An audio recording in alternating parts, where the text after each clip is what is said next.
So what's going on, guys? DIY Dan here again, and this is another episode of Backroads Arizona Mechanical. In this video, I'm actually going to be putting an extra door locking mechanism on my enclosed trailer that I use to transport and is also the garage for my RZR.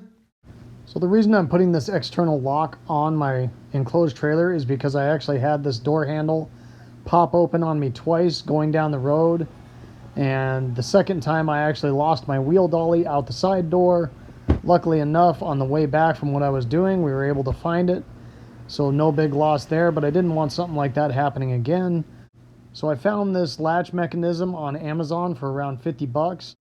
I'm going to be going over the install of this locking mechanism, and I'm also going to show you another upgrade I made to my trailer, adding a light to the inside of it. And I added a bigger battery for the electric breakaway, using that battery to power both of those items, and having a solar panel to charge that battery. I'm also going to do a quick overview with a wiring diagram explaining how the brakes work, the breakaway switch, and how I wired that solar panel and light in. So if you end up enjoying this video and it gives you some good information, make sure you hit that like button and subscribe if you haven't already. I'd really appreciate it. So the concept of my channel is to give you guys the most information in the least amount of time as possible so I don't waste your time. So here's a timeline so you can fast forward through what you don't need to see. And let's get to it.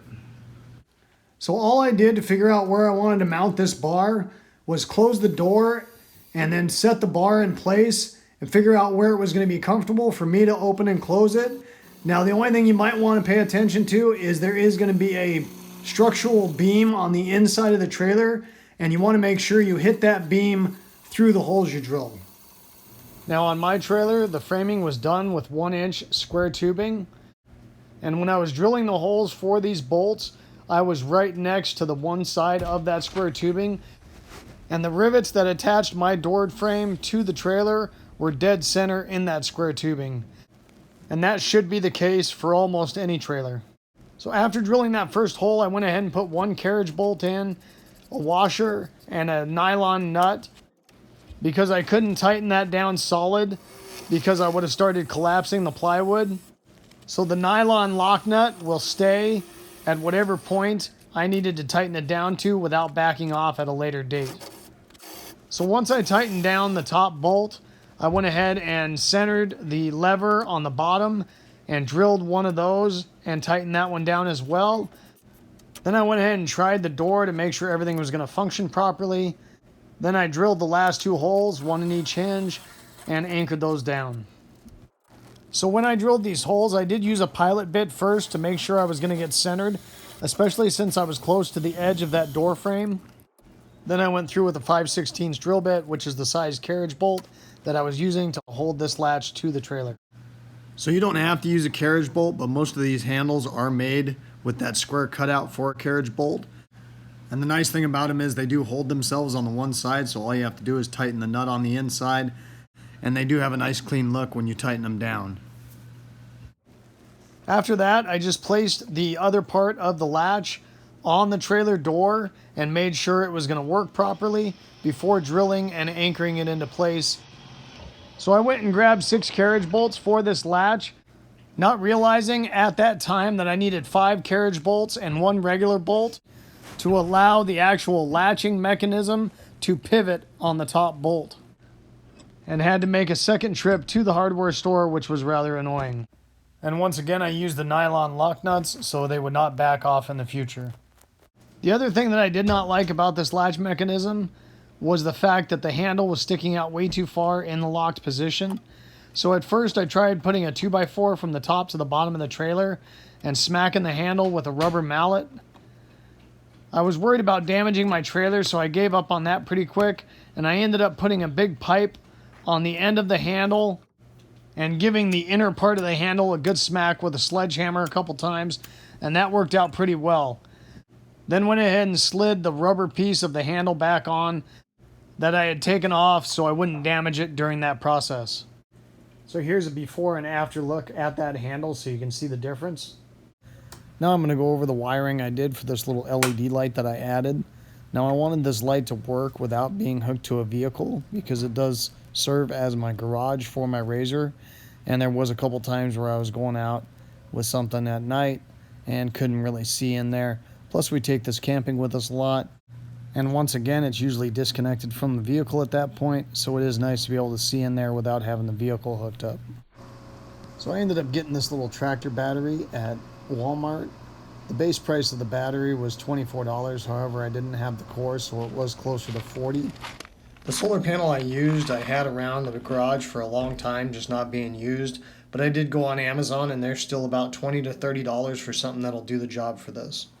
Alright guys, so right here I'm just going to go over a basic electric brake trailer wiring diagram with a basic breakaway battery, breakaway switch, these are your trailer brakes, and the truck harness. And the only thing on this that I'm drawing is for the electric brakes. So I don't have any of the lighting or anything like that on here. Then I'm going to show you how I changed it, added the LED light, a bigger battery, and the solar panel to charge that battery. Alright, so out of your truck pigtail, you obviously are going to have a ground wire. You're going to have a trailer brake positive from your brake controller in your vehicle. And usually you're going to have a constant 12 volt supply on there as well. So how your basic brakes work and the breakaway switch is you have a power wire coming from the vehicle trailer connection. And it is a variable voltage depending on how high or low you have the gain or level set on your brake controller in your vehicle. And that power should be ran in parallel to either one axle or two axles depending on what you have on your trailer. Then you have your breakaway switch, which is a safety in case your trailer ever pops off your hitch. This cable pulls out and it applies the brakes. How it does that is you have a breakaway battery. Anytime I have this little crosshatch here, that's signaling that it's a ground. Now, a lot of times these will be connected together and run back to the battery, but basically anything that has this basically says it's either connected to the chassis or connected to each other and going to the battery. So your breakaway battery is grounded.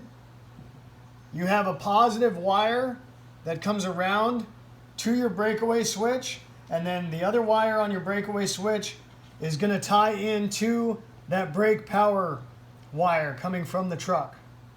And it could be at any point in this wire, it does not matter. So when that cable gets pulled, what it does is it connects this 12 volts, as long as that battery stays charged, to this wire, and basically supplies this battery voltage to all your brakes to set the brakes.